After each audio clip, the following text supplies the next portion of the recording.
conclusion to the Gears of War trilogy is our special guest, the Lamborghini driving Tony Stark of video games, Cliff Blazinski. What's up?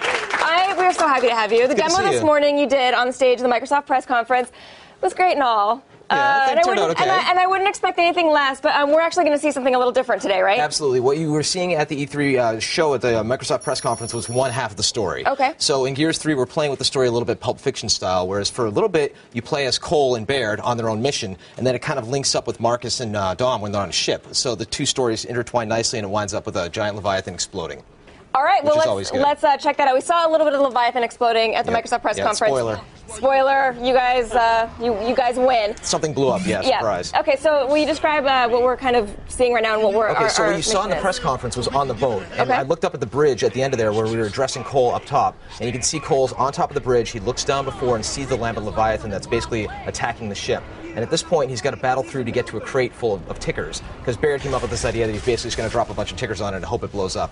Which, as it turns out, it will. Cole's going to hopefully execute that guy. Ooh, Retro Lancer stab, and cut his throat, and he's dead.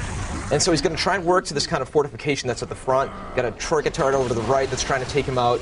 Now he's going to get the Vulcan, which is this machine gun that we have. It's actually a two-person gun. It just completely annihilates everything. It's one of the most bad guns in the universe.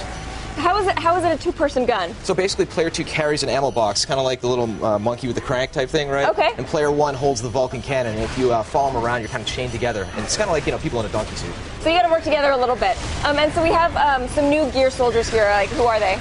So basically, you have Carmine is back. Yep. And this time, he's a total badass. I don't know if you ever saw the image of him. He's got like giant guns and everything, right? He can like take out a locust. I'm kind of sad about that. We don't know if he's going to live or die.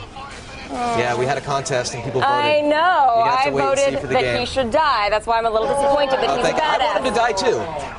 I respect tradition. What can I say? Do you see this is the one shot we have right here? This is a gun that's like an elephant gun, and it just went right through the boomer shield right there, and it basically turns your enemies into pink mist. And so you also have the Retro Lancer, which does not have the chainsaw attachment to it. No, it just has a big old blade in the end of it, right? Okay. And it's one of those things, if you hold the B button, you can actually do kind of a charge and stab people and pick them up in the air. It's a very powerful gun, but it kicks like a mule. Okay, so we'll be a little cautious with that one. Yeah. Okay, so what kind of changes? Okay, right now I should say while we're looking at it, we're yeah, this is the part where at the end where we dump the tickers on the lambent Leviathan and it winds up popping and blowing up. And so after this, everybody kind of reunites, and they go along their merry way on the quest to potentially find Adam Phoenix, Marcus Phoenix's dad. Except the boat doesn't fare so well. No, the boat doesn't do so hot. And it's kind of this theme of them basically kind of messing up everything they kind of touch inadvertently, right? The boats, they're at the sea, they think they're safe, and of course they're not, because if they were safe, there'd be no game, right? Right. So all hell breaks loose, and then they have to save themselves. And so what kind of changes are players going to notice from Gears 2? Well, it's going to work online. Okay. Yeah, that was one of the things.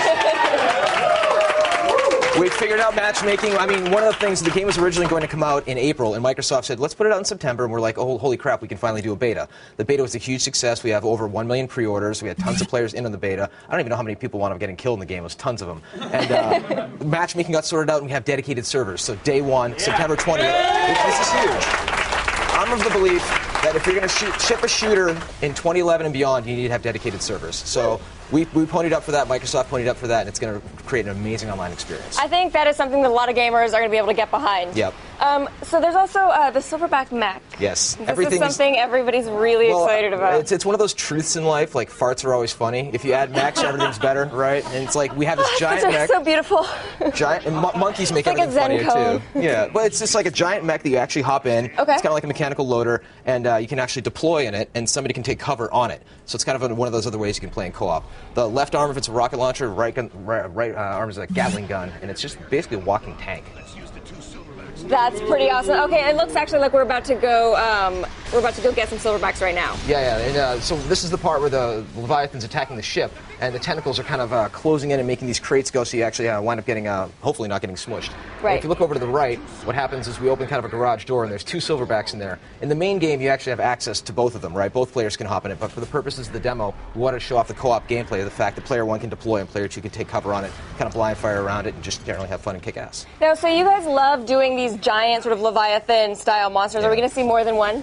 I don't want to spoil it, but there's a little bit. There's a little bit that was teased in the War Pigs trailer that came out. You saw something that looked like a giant beetle from hell. That's Queen Mira's steed that she rides in on. You actually get that exclusive information here, by the way. Oh, I'm hooking you up right here. Yes.